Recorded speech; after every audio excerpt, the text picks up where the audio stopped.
பராசரர் 120 இயர்ஸ் தசா சிஸ்டம் சொல்றாரு. பட் பிராக்டிகலி இப்பெல்லாம் வந்து ஒரு 75 80 தாண்டறது வந்து ரொம்ப பெரிய விஷயமா இருக்கு. இப்படி இருக்கறச்ச ஒரு மனிதனுடைய ஆயுட்காலத்துல அவன் பார்க்க வேண்டிய ஒரு சில திசைகளை பார்க்காமயே போயிடுறான் இல்லையா? Correct combination. இப்ப இருக்கிற கணினி உலகத்துல அடுத்தது ஏஐ டேக் ஓவர் பண்ணிடுச்சு. எல்லாம் டிஜிட்டல் ஆயிடுச்சு. ஆமா, ஒவ்வொரு காலகட்டத்தையும் ஒரு கிரகங்கள் ஆளுங்கிற நம்பிக்கை எனக்கு இருக்கு.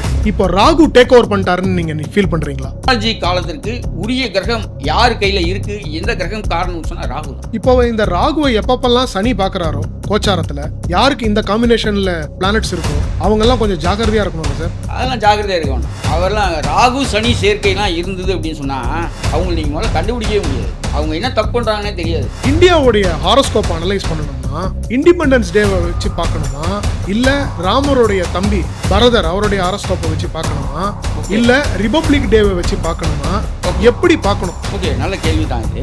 அதுக்காக பரதனுடைய ஜாதகத்தில் நம்ம வச்சு பார்க்குறதுலாம் ரொம்ப ஓவர் ஆகிடும். ஏன் அப்படின்னு சொன்னா யோதிக்கு வேணா நீங்க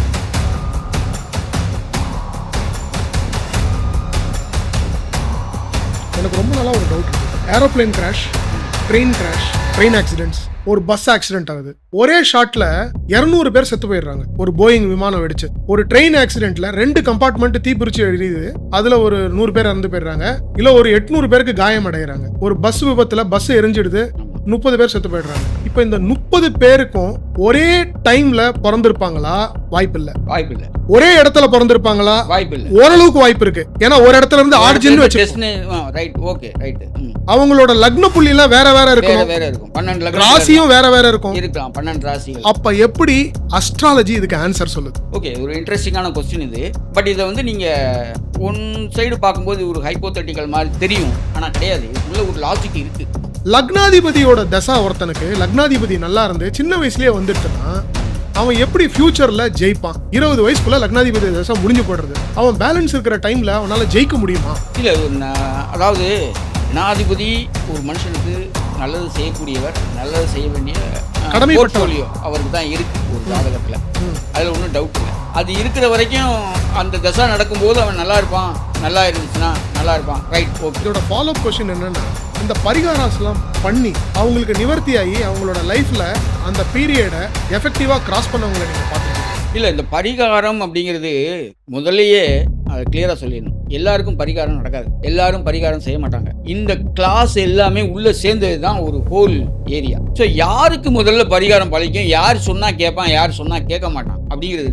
யாருக்கெல்லாம் பாக்கியாதிபதி கெட்டு போயிருக்கோ, யாருக்கெல்லாம் குரு கெட்டு போயிருக்கோ, என்ன யாருக்கெல்லாம் கெட்ட தசாபுக்திகள் நடக்கிறதோ இவங்களுக்கெல்லாம் பரிகாரம் வேலை செய்யாது.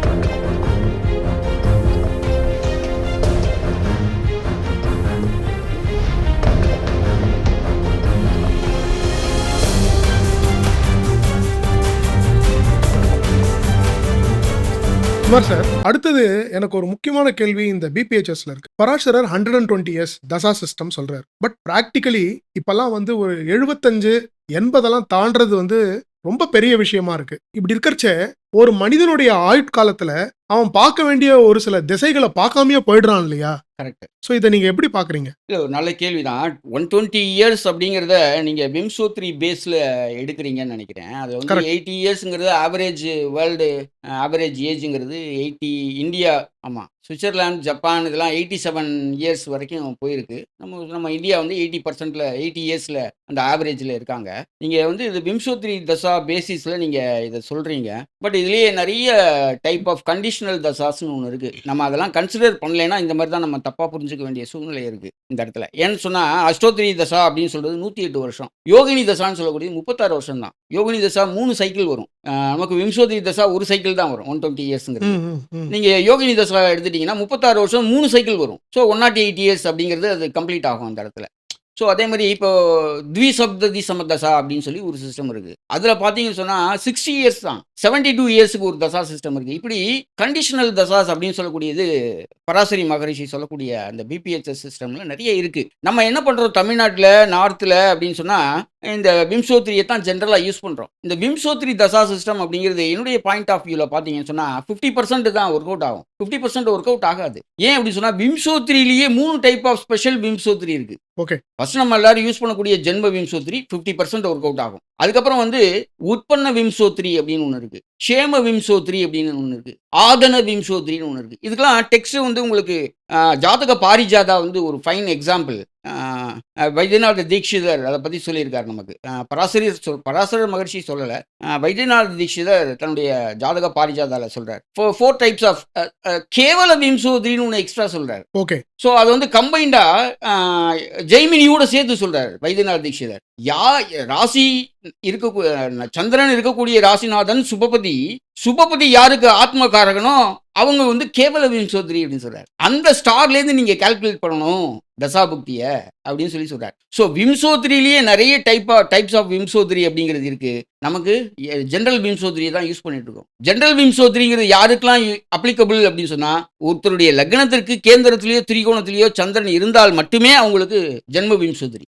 மற்றவங்களுக்குலாம் அந்த விம்சோத்ரியே வேலை செய்யாது. ஸோ நம்ம என்ன தப்பா நினைச்சுக்கிறோம், மகரிஷி சொன்னது நடக்கலையே இந்த காலத்துல அப்படின்னு. அப்படி இல்ல அவங்களுக்கு அந்த பிளானட் கேந்திரங்கள்ல இல்ல.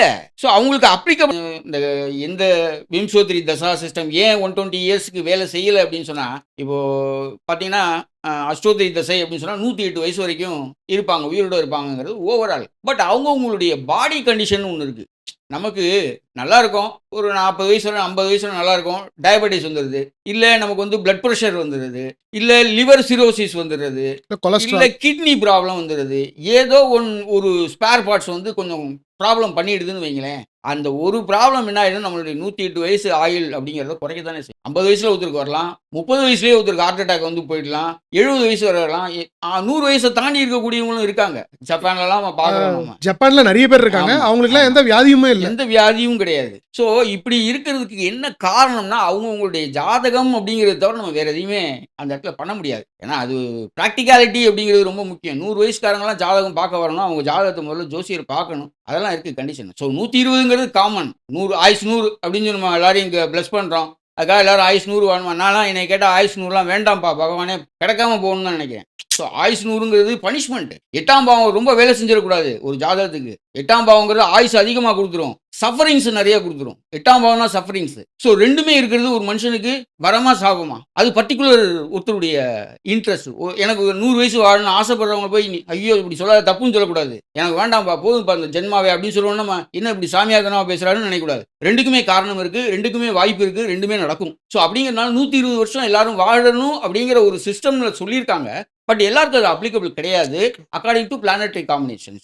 இப்போ இருக்கிற கணினி உலகத்துல அடுத்தது ஏஐ டேக் ஓவர் பண்ணிடுச்சு, எல்லாம் டிஜிட்டல் ஆயிடுச்சு. ஆமா, ஒவ்வொரு காலகட்டத்தையும் ஒரு கிரகங்கள் ஆளுங்கிற நம்பிக்கை எனக்கு இருக்கு. இப்போ ராகு டேக் ஓவர் பண்ணிட்டாருன்னு நீங்க ஃபீல் பண்றீங்களா? ஓகே, இது வந்து இப்போ இது கலியுகம் வந்து சனியினுடைய காலம். இன்னொன்று 50 வயசுக்கு மேலே 70 வயசுக்கு மேலே 120 வயசு வரைக்கும் உங்களுடைய நீங்கள் சொன்ன 120 இயர்ஸ் விம்சோத்ரி சிஸ்டத்தில் நைசர்கிக தசா சிஸ்டம்னு ஒன்று இருக்குது. பிறந்த ஒரு வருஷம் வரைக்கும் சந்திரனுடையது, அதுக்கப்புறம் செவ்வாய், அதுக்கப்புறம் புதன் அப்படின்னு சொல்லி அந்த கான்ஸ்டண்ட்டாக அந்த இது ஃபிக்ஸ் பண்ணியிருப்பாங்க. அதில் வந்து கடைசி 70 வயசுலேருந்து 120 வயசு வரைக்கும் இருக்கக்கூடிய கிரகம் எதுனா அது சனி. லாங் பீரியடு, 50 இயர்ஸ் பீரியடு யாருக்கு கொடுத்துருக்காங்க? சனிக்கு கொடுத்துருக்காங்க. இப்போ நம்ம கலியுகத்தில் இருக்கோம், கலியுகத்துக்கு சனி தான் காரகன். ஆனால் நீங்கள் சொல்கிற இந்த டெக்னாலஜி அப்படின்னு பார்த்தா அதுக்கு முக்கியமான பிளானட் யாருன்னா ராகு அடிச்சுக்கவே முடியாது. நீங்கள் கோல்டில் ஒரு செயின் போட்டுக்கீங்க அப்படின்னா கோல்டை விட பிரமாதமாக மின்னக்கூடிய ஒரு மெட்டலை கண்டுபிடிச்சி கவரிங் அப்படின்னு சொல்லி முன்னாடி வைப்பான். ஒரு கவரிங்கையும் ஒரு கோல்டையும் நீங்கள் முன்னாடி வச்சிங்கன்னா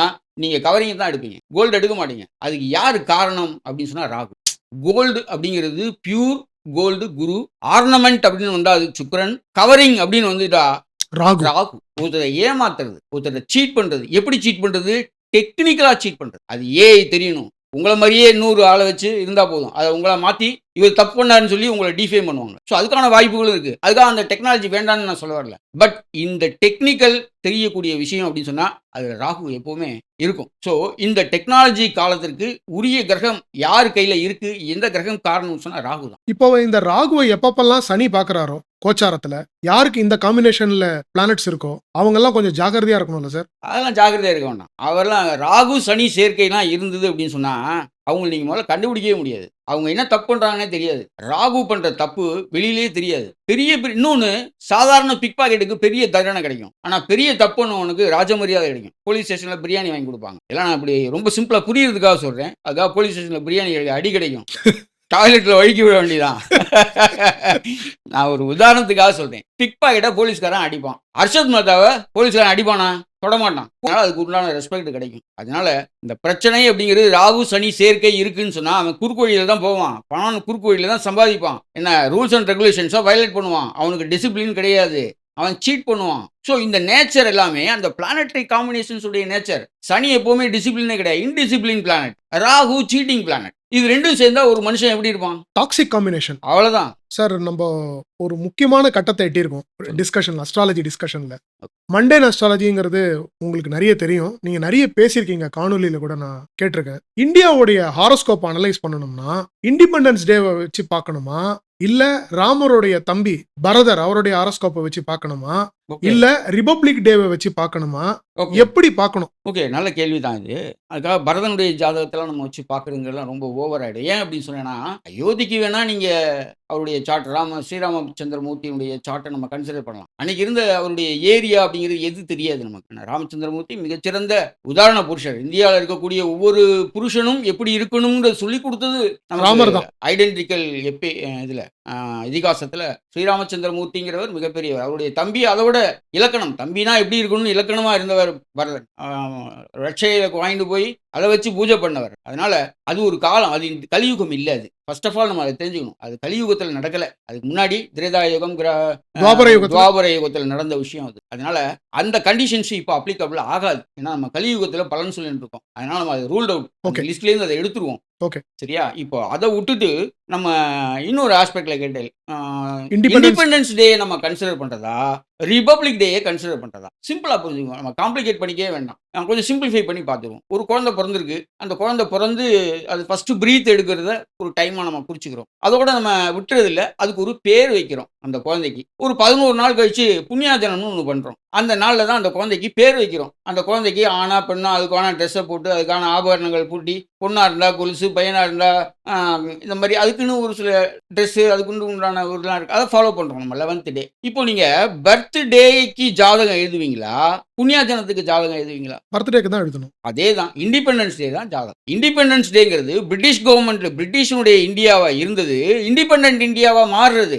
அதுதான் முக்கியமான ஸ்டேஜ். அதுக்கப்புறம் வரக்கூடிய ரிபப்ளிக் அப்படிங்கிறது நமக்குள்ள இருக்கக்கூடிய ஃபார்மேஷன். நம்ம எந்தெந்தெல்லாம் கோட் ஆஃப் கண்டக்ட்ஸ் வச்சிருக்கோம், என்னெல்லாம் வச்சிருக்கோம், எப்படிலாம் அதை செட்டப் பண்ணியிருக்கோம், என்ன லாலாம் ஃப்ரேம் பண்ணியிருக்கோம், கான்ஸ்டியூஷன் கொண்டு வரோம். இதெல்லாம் இம்ப்ளிமெண்ட் பண்ணது 1950. ஸோ ரிபப்ளிக் டேங்கிறது நமக்குள்ள இருக்கக்கூடிய ஃபேமிலி ஃபங்க்ஷன் மாதிரி அது. பட் இண்டிபெண்டன்ஸ் டேங்கிறது இந்த உலகத்துக்கே பெரிய விஷயம். இந்தியா வந்து இண்டிபெண்டன்ட் ஆயிடுச்சு. பிரிட்டிஷ்க்கு இந்தியாவிலேருந்து அது தனியாக இந்தியாவா கன்சிடர் பண்ணுறாங்க அந்த டேட். ஸோ பர்த் டைம் எந்த அளவுக்கு முக்கியமோ அதே போல தான் இந்தியாவுடைய இண்டிபெண்டன்ஸ் டே முக்கியம். அதுதான் நிறைய பிவி ராமன் டே தான் கன்சிடர் பண்றாங்க. அதனால அதுல டவுட்டே. எனக்கு ரொம்ப நாளா ஒரு டவுட் இருக்கு. Aeroplane crash, train crash, train accidents, ஒரு பஸ் ஆக்சிடென்ட் ஆகுது. ஒரே ஷாட்ல 200 பேர் செத்து போயிடுறாங்க. ஒரு போயிங் விமானம் வெடிச்சு. ஒரு ட்ரெயின் ஆக்சிடென்ட்ல 2 கம்பார்ட்மெண்ட் தீப்பிரிச்சு எரியுது. அதுல ஒரு 100 பேர் இறந்து போயிடுறாங்க. இல்ல ஒரு 800 பேருக்கு காயம் அடைகிறாங்க. ஒரு பஸ் விபத்துல பஸ் எரிஞ்சிடுது, 30 பேர் செத்து போயிடுறாங்க. இப்ப இந்த 30 பேருக்கும் ஒரே டைம்ல பிறந்திருப்பாங்களா? வாய்ப்பில்லை. ஒரே இடத்துல பிறந்திருப்பாங்களா? வாய்ப்பில்லை. ஓரளவுக்கு வாய்ப்பு இருக்கு. ஏன்னா ஒரு இடத்துல இருந்து ஆரிஜின் அவங்களோட லக்ன புள்ளி எல்லாம் வேற வேற இருக்கும். 12 ராசியும் வேற வேற இருக்கும். 12 ராசிகள். அப்ப எப்படி அஸ்ட்ராலஜி இதுக்கு ஆன்சர் சொல்லுது? ஓகே, ஒரு இன்ட்ரெஸ்டிங்கான கொஸ்டின் இது. பட் இதை வந்து நீங்க ஒன் சைடு பார்க்கும்போது ஒரு ஹைப்போதெட்டிக்கல் மாதிரி தெரியும். ஆனா கிடையாது. இதுக்குள்ள ஒரு லாஜிக் இருக்கு. ஆனா நம்மளால ஒர்க் அவுட் பண்ண முடியாது அப்படிங்கிற ஒரு ப்ராக்டிகாலிட்டியும் இருக்கு. நான் இந்த மாதிரி நிறைய விஷயங்கள்லாம் நம்ம யோசிச்சதான் வளரக்கூடிய படிக்கக்கூடிய காலங்களில் இதெல்லாம் எப்படி அப்ளிகபிள் ஆகும் அப்படின்னு சொல்லிட்டு. ஒன்றும் இல்லை, அல்பாயுள் ஜாதகத்தை பார்க்குறோம், தீர்காயுள் ஜாதகம்னு பார்க்குறோம். இந்த ஜாதகம்லாம் நம்ம பார்க்குறோம். இந்த மாதிரியான ஃப்ளைட் கிராஷு, இல்ல பேண்டமிக்ல போறது, இல்ல இந்த மாரி ட்ரெயின் கிராஷ் ஆகுறது, இந்த மாதிரியான ஆக்சிடென்ட்ஸ், மேஜர் ஆக்சிடென்ட்ஸ், ஃப்ளட்ல போறது. இப்ப கூட நம்ம ரீசென்ட்டா நெறைய இத பார்க்குறோம். நேச்சுரல் டிசாஸ்டர் அதுல போறது இதெல்லாம் பார்க்குறோம். ஸோ இதுக்கெல்லாம் என்ன காரணம் அப்படின்னு சொன்னா, பேசிக்கலி அவங்க அல்பாயுள் ஜாதகமா இருக்கலாம். Point number 1. பாயிண்ட் நம்பர் 2 அவங்களுடைய இறப்பு முறை அப்படின்னு ஒண்ணு இருக்கு. இப்போ ஒருத்தர் வந்து எப்படி சாவார்ன்னு இருக்கு. எப்படி பொறந்தார் அப்படின்னு ஒண்ணு இருக்கு. எப்படி சாவார்ன்னு இருக்கு. இப்ப லக்னாதிபதி 8ஆம் இடத்துல இப்போ நம்ம பகவான் ரஜினிஷோட ஜாதகத்த பார்த்தீங்கன்னா, ரிஷப லக்னம் லக்னாதிபதி 8ல. அதான் பாய்சன்ல செத்ததுக்கு காரணம். Mysterious circumstances. மிஸ்டீரியஸ். அத வந்து கண்டுபிடிக்கவே முடியாது. லக்னாதிபதி 8ஆம் இடத்துக்கு போயிட்டாலே அவருடைய கேரக்டரும் நம்ம வந்து ஃபைனலைஸ் பண்ணவே முடியாது. 8ஆம் இடத்துல இருந்தா ரூல்ஸ் அண்ட் ரெகுலேஷன்ஸ்லாம் வயலேட் பண்ணுவாங்க. டிசிப்ளின் இருக்காது. அவங்க ஃப்ளெக்சிபிளா போவாங்க. அவங்க கொஞ்சம் நேச்சுரலி செல்ஃபிஷ் தான். நெறைய விஷயங்கள் நம்ம அதுலேருந்து எடுக்க முடியும். லக்னாதிபதி 8ஆம் இடத்துக்கு போயிட்டாலே அது கொஞ்சம் கஷ்டம் தான். அஷ்டமாதிபதி லக்னத்துக்கு வந்துட்டா இன்னும் கஷ்டம். ஸோ இந்த மாரி அல்பாயுள் ஜாதகங்கள்னு சொல்லக்கூடிய ஒரு செட் இருக்கு. இந்த செட் ஃபுல்லா என்ன ஆகும் அப்படின்னு சொன்னா, ஒரே ஃப்ளைட்ல ஏறும். அது டிஃபரண்ட் சைனா இருக்கலாம், டிஃபரண்ட் லக்னாஸா இருக்கலாம், டிஃபரண்ட் தசாஸா இருக்கலாம். அத பத்திலாம் கிடையாது. அந்த எனர்ஜி அங்க டிராப் பண்ணி கொண்டு வரும். அந்த இடத்துல அல்பாயுள் ஜாதகங்கள் பூரா ஒண்ணா சேரும். இத நீங்க நம்ப முடியாது முதல்ல. அப்படிலாம் நடக்குமா அப்படின்னு சிரிச்சுட்டு போலாம். ஆனா உங்களால அத பிராக்டிகாலிட்டி அவங்க ஜாதகத்தெல்லாம் கலெக்ட் பண்ணி எப்படி பண்றதுங்கிறதுல பிராக்டிகாலிட்டி இருக்கு. செத்த வீட்ல போய் உன் ஜாதகத்தை கொடுங்க யார்ட்டையும் கேட்க முடியாது. கரெக்ட். அதுல ஒரு டிஃபிகல்டிஸ் இருக்கு நமக்கு. ஏன்னா நம்மலாம் மனுஷனா பிறந்திருக்கோம். கஷ்டம். அந்த சிச்சுவேஷனே கஷ்டம். நம்ம இந்த போய் ஒரு ரிசர்ச்சா எடுத்து செஞ்சு நம்ம என்ன செய்ய போறோம் அப்படிங்கிற ஒரு கேள்வி ஒண்ணு இருக்கு. And for example first question என்ன கேட்பாங்கன்னா, இது தெரிஞ்சுட்டு என்னப்பா பண்ண என்ன போறேன்? பண்ண போறேன்? கரெக்ட். நான் செத்தவங்க யாரா வந்துருவாங்களான்னு கேட்பாங்க. இதுதான் ஃபர்ஸ்ட் கொஸ்டின் கேட்பாங்க. கரெக்ட். ரைட். அதாவது நம்ம இதுக்கு ஒரு எக்ஸாம்பிள் அப்படின்னு பார்த்தா, இப்போ ரீசெண்டா நான் சோஷியல் மீடியால பார்த்த ஒரு விஷயம். நடிகை சௌந்தர்யா அப்படின்னு ஒருத்தவங்க இருந்தாங்க. ஆமா, இப்போ ஒரு 10 ஆண்டுகளுக்கு முன்னாடி 2004ல ஃப்ளைட் கிராஷ்ல வந்து அவங்க Correct. இறந்துட்டாங்க. பிரச்சாரத்துல இருந்தாங்கன்னு நினைக்கிறேன். Correct. அந்த டைம் பீரியட் பெங்களூர்ல இருந்து அவங்க ஃப்ளைட்ல ஏறி போறாங்க. அவங்க கூட ஆக்ட்ரஸ் மீனா போக வேண்டியதா இருந்ததா அவங்க இன்னைக்கு சொல்றாங்க. 2 நாள் முன்னாடி சோஷியல் மீடியால சொல்றாங்க. ஆமா. நான் அவங்களோட போக வேண்டியிருந்தது அந்த ஃப்ளைட்ல. அவங்க பொலிட்டிக்கல் இதுக்காக போறாங்க. எனக்கு அதுல இன்ட்ரெஸ்ட் இல்ல. நான் வரலன்னு சொல்லிட்டேன். அதனால அவங்க மட்டும் போயிட்டாங்க அப்படின்னு சொல்றாங்க. நான் டக்குன்னு 2004 பின்னாடி போய் யோசிச்சு பார்க்குறேன். என்ன நடந்தது? ஏன்னா ஞாபகம் இருக்கு. ஃப்ளைட் கிராஷ் வண்டி எடுத்த ஒரு 150 அடி தான் மேலே பறந்துருக்கும். கண்ணு முன்னாடி அவங்க அப்பா அம்மா கண்ணு முன்னாடி அந்த ஃப்ளைட் வெடிச்சு சிதறுது. சௌந்தர்யா இறக்குறாங்க அந்த ஆக்சிடென்ட்ல. ஸோ அது திரும்ப எனக்கு ஞாபகத்துக்கு வருது. ஆமாம்ல, ரொம்ப பேத்தட்டிக்கான ஒரு சிச்சுவேஷன் அது. ரொம்ப சின்ன வயசு 32 வயசுல இறந்துட்டாங்க ஒரு சினிமா நடிகை. மனுஷ உயிர் தான். சினிமா நடிகைன்னு நம்ம பிரித்து பார்க்க வேண்டிய அவசியம் இல்லை. அவங்களுடைய சார்ட் எடுத்து பார்க்கும்போது அந்த ஏர் கிராஷுக்கான சான்சஸ் அப்படிங்கிறது நம்ம அந்த சார்ட்டை நம்ம எடுத்து பார்த்தோன்னா உங்களுக்கு புரியும்னு நினைக்கிறேன். அவங்களுடைய சார்ட் நான் காமிக்கிறேன். Flight crash. அவங்களுடைய பர்த் டேட்டு 17/4 இல்லை, அவங்களுடைய பர்த் டேட்டு 18/7/1971 1:30 PM பெங்களூர்ல பிறந்திருக்காங்க. அவங்களுடைய சார்ட் பார்த்தீங்கன்னா லக்னம் வந்து துலா லக்னம், லக்னாதிபதி சுக்கிரன் பாக்கியஸ்தானத்தில். அந்த ஃப்ளைட் ஆக்சிடென்ட் நடந்த டைம் பீரியடை நம்ம ஃபோக்கஸ் பண்ணுறோம். இது வந்து ஒரு குயிக் ரெஃபரன்ஸ்க்காக தான். ஜாதகம் அனலைசைஸ் பண்ணுறத இங்கே மெயின் இல்லை. இவங்களுடைய ராகு திசை செவ்வாய் புக்தி 2004 அந்த ஆக்சிடென்ட் நடந்தப்போ உங்களுக்கு நடந்தது. அதாவது ராகு திசையினுடைய செவ்வாய் புக்திங்கிறது தசாசந்தி. ஃபர்ஸ்ட் ஆஃப் ஆல் தசா சந்தி அப்படிங்கிறது இதுக்கு அக்கார்டிங் டு ரெஃபரன்ஸ் வந்து ஜாதக பாரிஜாதா. தசா சந்தியில் தசா சித்ரா அப்படின்னு சொல்லியிருப்பாரு அதில் வைத்தியநாத தீட்சிதர். அதை நீங்கள் செக் பண்ணிங்கன்னா உங்களுக்கு தெரியும். இதில் ராகு திசையினுடைய செவ்வாய் புக்திங்கிறது தசாசந்தி. இந்த தசாசந்தி இவங்களுடைய சார்ட்டில் எங்கே இருக்குது அப்படின்னு பார்த்தீங்கன்னா, லக்னத்துக்கு 4ஆம் இடத்துல செவ்வாய் உச்சமாகி ரெட்ரோகிரேட்ல இருக்கார். ராகுவோட சேர்ந்து இருக்கார். அது another toxic combination. எப்படி ராகு சனியை நம்ம பேசணுமோ அதே மாதிரி ராகு செவ்வாய் வயலண்டான ஒரு கொடூரமான ஒரு சாவு அப்படின்னு நம்ம சொல்லலாம். உயிர் வந்து தீப்பிடிச்சு எரிஞ்சு கண்ணு முன்னாடி சாகிறது அப்படிங்கிறது நினச்சி கூட பார்க்க முடியாது. ஸோ அந்த காம்பினேஷன் என்னன்னா, ராகு ரெட்ரோகிரேட் பிளானட், அதோட செவ்வாய் ரெட்ரோகிரேஷனில் உச்சமாயிருக்கார். செவ்வாய் யார் அப்படின்னு பார்த்தா துலா லக்னத்துக்கு மாரகாதிபதி. 2/7 ஸ்ட்ராங் மாரகா பிளானட்.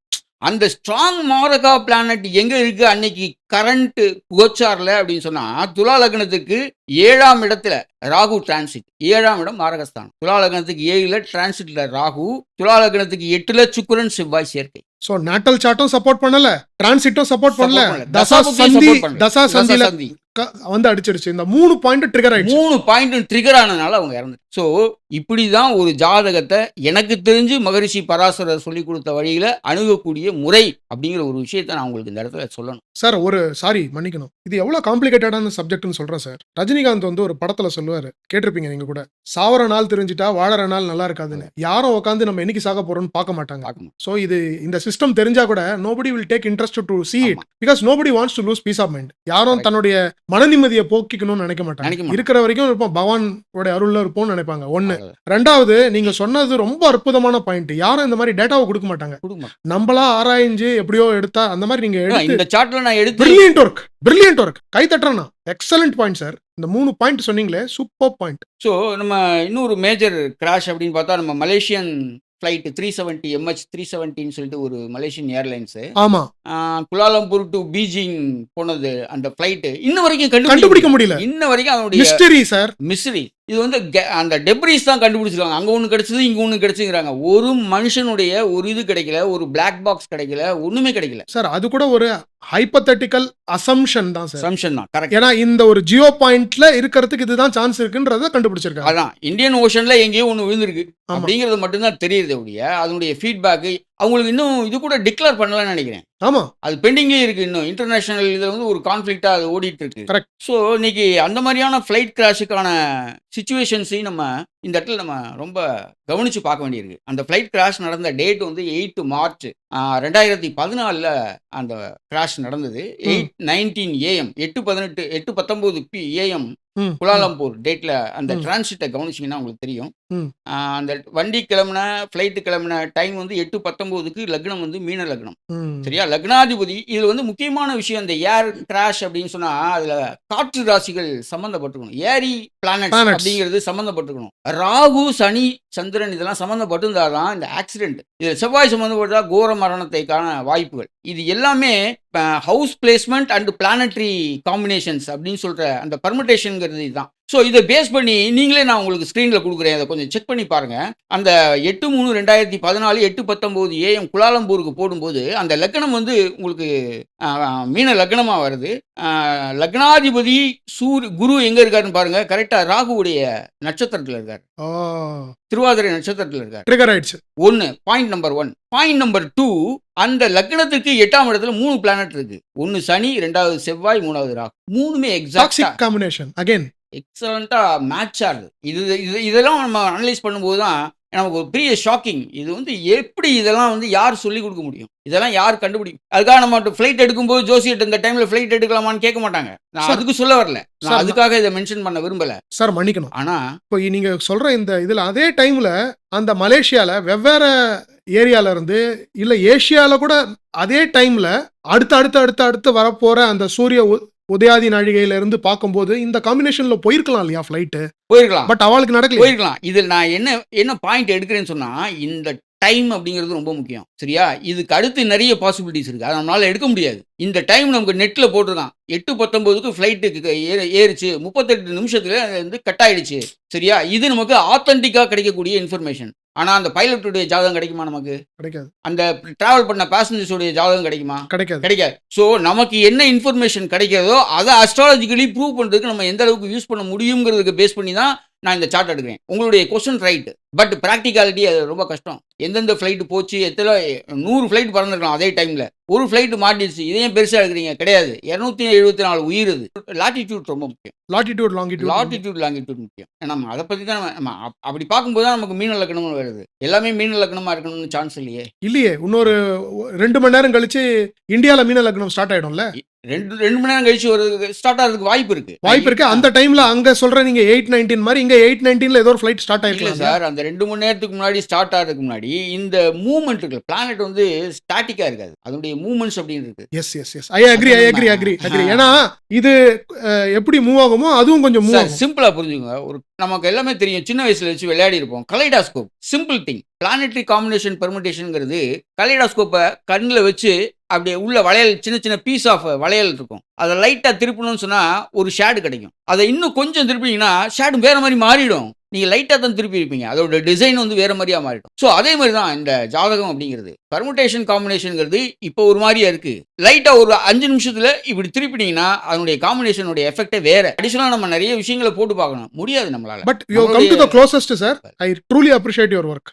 குமார் சார், ஒரு மனிதன் ஜெயிக்கணும்னா கிரகங்கள் மட்டும் வலிமையா இருந்தா போராது. அதுக்கு உண்டான டைம் வரணும். கரெக்ட். இப்ப நான் ஒரு பேங்க்ல போய் ஃபிக்ஸட் டெபாசிட் போட்டு டெய்லி போய் எப்ப சார் கொடுப்பீங்கன்னா மெச்சூரிட்டி டேட் அன்னைக்கு வாடானுவான். சிமிலர்லி ஒரு மனிதனுக்கு கரெக்டா அந்த தசா வரணும். லக்னாதிபதியோட தசா ஒருத்தனுக்கு லக்னாதிபதி நல்லா இருந்து சின்ன வயசுலயே வந்துட்டுனா அவன் எப்படி ஃபியூச்சர்ல ஜெயிப்பான்? 20 வயசுக்குள்ள லக்னாதிபதி தசா முடிஞ்சு போடுறது. அவன் பேலன்ஸ் இருக்கிற டைம்ல அவனால ஜெயிக்க முடியுமா? இல்ல அதாவது லக்னாதிபதி ஒரு மனுஷனுக்கு நல்லது செய்யக்கூடியவர், நல்லது செய்ய வேண்டிய போர்ட்ஃபோலியோ அவருக்கு தான் இருக்கு ஒரு ஜாதகத்துல. அதுல ஒன்றும் டவுட் இல்லை. அது இருக்கிற வரைக்கும் அந்த தசை நடக்கும்போது அவன் நல்லா இருப்பான். நல்லா இருந்துச்சுன்னா நல்லா இருப்பான். Right, okay. அதுக்கு அடுத்து வரக்கூடிய காலகட்டங்களில் அவன் கஷ்டப்படுவானா அப்படின்னு கேட்டா மற்ற பிளானட் தான் அவனுடைய ரோலை ப்ளே பண்ணும். அதனால அந்த கிரகம் அந்த ஜாதகத்தில் எப்படி இருக்கு அப்படிங்கிறத பொறுத்து தான் ஃபியூச்சர் அவனுடைய லைஃப் 20 வயசுக்கு மேலே அவன் சாதிக்க முடியுமா முடியாதாங்கிறத அந்த தசையினுடைய strength, placement, combinations, aspect, yogas இது எல்லாம் சேர்ந்து தான் டிசைன் பண்ணும் அவனுடைய ஃபியூச்சர் லைஃபை. ஸோ லக்னாதிபதிக்கு ஒரு பார்ட் இருக்கு. அவன் நல்லா இருக்கார் லக்னாதிபதி, அவர் டைம் முடிஞ்சு போச்சு, பரவாயில்ல. பேசிக்கலி அவருக்கு யோகம். லக்னாதிபதி நல்லா இருந்தா யோகம் தான். இந்த ஜாதகமே யோக ஜாதகம் தான். சாரி மன்னிக்கணும். சோ அப்ப லக்னாதிபதி இன்ஃப்ராஸ்ட்ரக்சரை கிரியேட் பண்ணிட்டு போயிடுவார். மத்தவங்க எல்லாம் டெலிவர் பேஸ்மெண்ட் நல்லா ஸ்ட்ராங்கா போட்டு போயிடுவார். அடுத்து வரவங்க நல்ல பில்டிங் கட்டி விட்டுருவாங்க. சூப்பர். சோ இப்படிதான் நம்ம புரிஞ்சுக்கணும். வாக்கிய பஞ்சாங்கம், திருக்கணித பஞ்சாங்கம், இது ரொம்ப காலமா அஸ்ட்ராலஜி சர்க்கிள்ல இந்த கான்ஃபிளிக்ட் இருக்கு. உங்களுக்கு தெரிஞ்சிருக்கும்னு நினைக்கிறேன். காஞ்சி மகாபெரியவர் கூட இதை பத்தி ஒரு வெர்டிக்ட் கொடுத்திருந்தார். நீங்க இதை எப்படி சார் பாக்குறீங்க?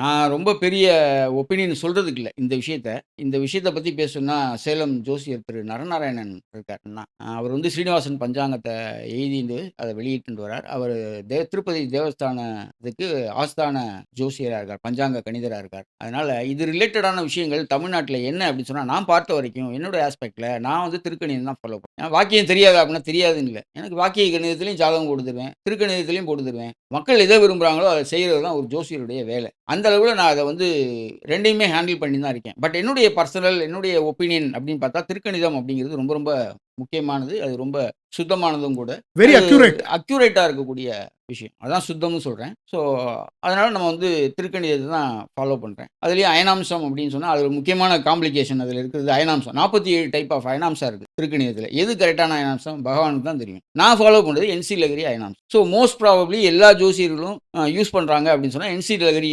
அயனாம்சம் யூஸ் பண்ணுறாங்க. ஸோ தட் நானும் அதை ஈஸியாக, ஏன்னா எனக்கு எந்த பிரச்சனையும் இருக்கக்கூடாது. எனக்கு மோஸ்ட் ப்ராபப்ளி எது பாசிட்டிவிட்டி நிறைய இருக்கோ, எது பர்சன்டேஜ் நிறைய இருக்கோ, எல்லா ஜோசியர்கள் எது பயன்படுத்துகிறாங்களோ அதை நான் பயன்படுத்திட்டு போயிட்டேன்னா நான் ப்ரிடிக்ஷன் சொல்கிறதுக்கு ரெடி ஆகிடுவேன்னு அர்த்தம். ஸோ நான் என்சி லகரியை ஃபாலோ பண்ணிட்டு இருக்கேன். ஸோ இது தவிர பல ஜோசியர்கள், பிவி ராமன் அவருக்கு ஒரு அயனாம்சம் வச்சுட்டு இருக்கார். பிவி நரசிம்மராவ் அவருக்கு ஒரு புஷ்யபக்ஷ அயனாம்சான்னு ஒன்று வச்சுருக்கார். ஸோ உலகத்தில் இந்த மாதிரி டைப் ஆஃப் அயனாம்சாங்கிறது ஒரு 47 டைப் ஆஃப் அயனாம்சா இருக்குது. இதெல்லாம் உட்காந்து நம்ம அனலைஸ் பண்ணணும்னா அதுக்கு லைஃப் டைம் போதாது. அதான் சொல்லணும். ஏன்னா ப்ராக்டிக்கலாக நான் ஒரு ஜோசியராக இருக்கணும், இதையே நான் நம்பி இருக்கணும், ஜோசியத்தையே படிக்கணும், ஜோசியத்திலே வளரணும், இதுலேயே மூழ்கி இருக்கணும் அப்படின்னா எனக்கு சாப்பிடணும், எனக்கு பசிக்கும். ஏன்னா எனக்கு அடுத்து என் ஒய்ஃப் இருக்கா, என் குழந்தை இருக்குது. இது எல்லாமே இதை டிபெண்ட் பண்ணி இருக்கோம் அப்படின்னு சொன்னால் நம்ம பியூராக வந்து ரிசர்ச்சுக்குள்ளேயும் போயிட முடியாது. ப்ராக்டிஸ் பண்ண வேண்டிய சூழ்நிலை அப்படிங்கிறது நமக்கு ஒரு கம்பல்ஷன் அந்த இடத்துல இருக்குது. ஸோ அப்படிங்கும்போது இது ஒரு மேஜர் ஏரியா. திருக்கணிதமா வாக்கியமா அப்படின்னு சொல்லி அதுக்கு பெரியவாளே சொல்லிட்டு போயிட்டா. பாரத் பஞ்சாங்கம் மகாபெரியவா காஞ்சிபுரத்துலேயே சொல்லிட்டா, நம்ம எல்லாருமே திருக்கணிதத்தை ஃபாலோ பண்ணுவோம் அப்படின்னு. அதுக்கு மேலே அப்பீலே கிடையாது. அவ்வளோதான், சிம்பிள். ஸோ நான் வந்து எனக்கு தெரிஞ்சு நான் ஒரு 25 வருஷமா நான் திருக்கணிதத்தை தான் ஃபாலோ பண்ணி பலன் சொல்லிட்டு இருக்கேன். நான் வாக்கியத்துக்குள்ளே பலன் சொல்றதுக்கு போனது இல்லை. ஐ ட்ரூலி அப்ரிஷியேட் யுவர் ஆன்சர். பெரியவா என்ன வெர்டிக்ட் கொடுத்தாருன்னா, டிரான்சிட்ஸ்க்கெல்லாம் செலிப்ரேஷனுக்கெல்லாம் நீங்க அதை யூஸ் பண்ணிக்கலாம். கோவிலுக்கு யூஸ் பண்ணிக்கலாம். மடங்கள் அவளுடைய கால்குலேஷன்ஸ்க்கெல்லாம் நீங்க வந்து திருக்கணிதத்தை நீங்க எடுத்துக்கங்கன்னு அதான் சொல்றேன்.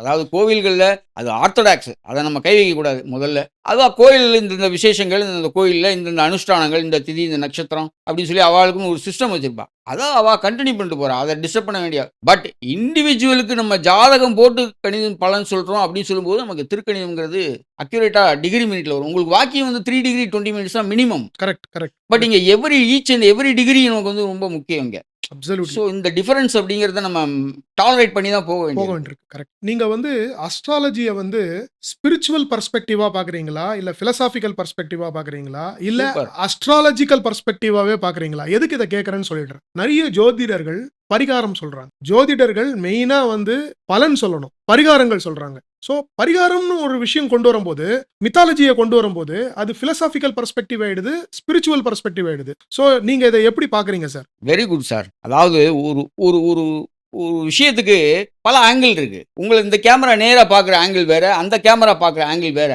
ஆனா ஆப்ஜெக்ட் வந்து ஒன்று தான். சந்தான பாபு தான். ஆனா சந்தான பாபு நேரா பார்க்கும்போது எப்படி இருக்கார்? சைடுல பார்க்கும்போது எப்படி இருக்கார்? பின்னாடி இருந்து பார்த்தா எப்படி இருக்கார்? இதுதான் வித்தியாசம். டிஃபரன்ஸ் இருக்கு. கரெக்ட். இந்த டிஃபரன்ஸ் இருக்கு இல்லையா? இதே சேம் டிஃபரன்ஸ் தான் அதுல. உங்களுக்கு கொஸ்டின் ரிப்பீட் பண்ணுங்க. நீங்க அஸ்ட்ராலஜிய ரைட். பிலாசபிக்கல், அதாவது இதுல வந்து 3 டைப் ஆஃப் டைமென்ஷன் நீங்க சொல்றீங்க. இல்ல பலனை தானே பார்க்கணும் அஸ்ட்ராலஜர். பரிகாரம் சொல்றாரு. ரைட். ஓகே. அதாவது ஜோசியத்துக்கு முதல்ல பேரே பரிகார சாஸ்திரம் தான் பேரு. நமக்கு வந்து ஏன் ஜாதகம் பார்க்கணும்? பிபிஹெச்எஸ்ல மைத்ரேயர் போய் பராசர மகரிஷிகிட்ட கேட்குறாரு. இந்த உலகத்துல நல்லது, கஷ்டம், நல்லது எல்லாருமே பார்க்குறோம். இதுக்கு என்ன காரணங்கிறத நீங்க சொல்லுங்க அப்படிங்கிறார். அப்பதான் மகரிஷி பராசரர் அவருக்கு டீச் பண்றார். மைத்ரேயங்கிற அவருடைய ஸ்டூடெண்ட், டிசிபிள். இதெல்லாம் கர்மாலேருந்து வரக்கூடிய விஷயங்கள். இது போன ஜென்மத்திலேயோ அதுக்கு முந்தின ஜென்மத்திலேயோ ஏதோ ஒரு ஜென்மாலேயோ இருக்கக்கூடிய விஷயங்களை அனுபவிக்கிறதுக்காக தான் நம்ம இந்த ஜென்மால பிறந்திருக்கோம். அதில் நல்ல கர்மாவும் உண்டு, கெட்ட கர்மாவும் உண்டு. நல்ல கர்மாவுக்கு பொன் விலங்கு, கோல்டு கிளாம்பு. நல்ல கர்மா பண்ணா பொன்னால தங்கத்தால உங்களுக்கு கிளாம்பு. ஏன்னா பிறவியில கொண்டு போய் விடும். கெட்ட கர்மா பண்ணா நரகம், பனிஷ்மெண்ட், தண்டனை எல்லாமே கிடைக்கும். எல்லாமே பேஸ்ட் ஆன் கர்மா தான். இதை சொல்றதுக்காகத்தான் ஜோதிடமே தவிர ஜோதிடர்கள் இதை சொல்லி டைவர்ட் பண்றாங்கன்னு சொல்லக்கூடாது. நான் பராசர மகரிஷியை படிச்ச வரைக்கும் நான் புரிஞ்சுட்ட விதம் அப்படின்னு ஒன்று இருக்கு. இன்னொருத்தர் அதை வேற டைமென்ஷன்ல பார்க்கலாம். மகரிஷி பராசரர் வந்து பரிகாரம் சொன்னாரா? பரிகாரம் சொல்றது ஜோசியர்களுடைய வேலையா? பரிகாரம் பண்ணா நடந்துருமா? அதனுடைய பிலாசபிக்கல் பெர்ஸ்பெக்டிவ் என்ன சொல்றது? அஸ்ட்ராலஜிக்கல் பெர்ஸ்பெக்டிவ் என்ன சொல்றது? அப்படின்னா ரிலிஜியஸ் பெர்ஸ்பெக்டிவ்ல இருந்து பார்க்கும்போது இப்போ எல்லாமே இன்க்ளூடட் தான். நீங்க யாருன்னு டிசைட் பண்ண. முஸ்லீமுக்கும் பலன் சொல்றோம், கிறிஸ்டியனுக்கும் பலன் சொல்றோம், ஹிந்துஸுக்கும் பலன் சொல்றோம். நீங்க சொல்றது எப்படி தெரியுமா இருக்கு? தமிழை அக்செப்ட் பண்ணிட்டான்னா ஒருத்தன், அவன் கடவுளை அக்செப்ட் பண்ண மாதிரி. ஏன்னா முருகர் தானே பேசி ஆமா. தமிழ் அந்த மாதிரி ஆமா, ஆயிடுச்சு இது. ஆமா. தமிழை நான் மதிக்கிறேன், நீங்க ஜோதிடம் கடவுளை பார்க்க நான் மதிக்கலன்னு சொல்ல முடியாது. முடியாது. நீங்க ஜோதிடத்துக்குள்ள வந்துட்டீங்கன்னாலே அங்கே வந்து ஸ்பிரிச்சுவல் உண்டு, கர்மா உண்டு, காட் உண்டு, பிளானட்டரி காம்பினேஷன்ஸ் உண்டு, பிலாசபி உண்டு, எல்லாமே உண்டு. So in simple terms astrology is a philosophical and a spiritual science. Spiritual science. Okay Kumar sir, இதோட ஃபாலோ அப் கொஸ்டின் என்னன்னா, இந்த பரிகாராஸ்லாம் பண்ணி அவங்களுக்கு நிவர்த்தி ஆகி அவங்களோட லைஃப்ல அந்த பீரியடை எஃபெக்டிவா கிராஸ் பண்ணவங்களை நீங்க பார்த்திருக்கீங்களா? இல்ல, இந்த பரிகாரம் அப்படிங்கிறது முதல்லயே அதை கிளியரா சொல்லிடணும். எல்லாருக்கும் பரிகாரம் நடக்காது. எல்லாரும் பரிகாரம் செய்ய மாட்டாங்க. இந்த கிளாஸ் எல்லாமே உள்ள சேர்ந்தது தான் ஒரு ஹோல் ஏரியா. ஸோ யாருக்கு முதல்ல பரிகாரம் பழிக்கும், யார் சொன்னா கேட்பான், யார் சொன்னா கேட்க மாட்டான் அப்படிங்கிறது. யாருக்கெல்லாம் பாக்கியாதிபதி கெட்டு போயிருக்கோ, யாருக்கெல்லாம் குரு கெட்டு போயிருக்கோ, என்ன யாருக்கெல்லாம் கெட்ட தசாபுக்திகள் நடக்கிறதோ இவங்களுக்குலாம் பரிகாரம் வேலை செய்யாது. முதல்ல கிளியர் பாயிண்ட் தெரிஞ்சுக்கணும். ஜோசியர் எல்லாருக்கும் பரிகாரம் சொல்லக்கூடாது. யாருமே இது வரைக்கும் இதை சொன்னதில்ல. ஆமா, எல்லாருக்கும் பரிகாரம் சொல்லக்கூடாது. மகரிஷி பராசரர் என்ன சொல்லியிருக்காருன்னா, கேட்கறவனுக்கு தான் சொல்லணும் பலன். எல்லாருக்கும் பலன் நடக்காது. எல்லாருக்கும் பரிகாரம் வேலை செய்யாது. இன்னொன்னு, அவர் சொன்ன பரிகாரத்தை யாராலையும் செய்ய முடியாது. ரெண்டாவது பிரச்சனை, 100 பசு தானம் பண்ணுனா யாரால பண்ண முடியும்? வாய்ப்பே உனக்கு ஒரு குழந்தை வேணுமா? குழந்தை இல்லை, பரிகாரம் பண்ணணும், குழந்தை இல்லாததுக்கு 100 பசுக்களை தானம் பண்ணு. பிராமணனுக்கு தானம் பண்ணு. இந்த காலத்துல யார் பிராமணனை மதிக்கிறா?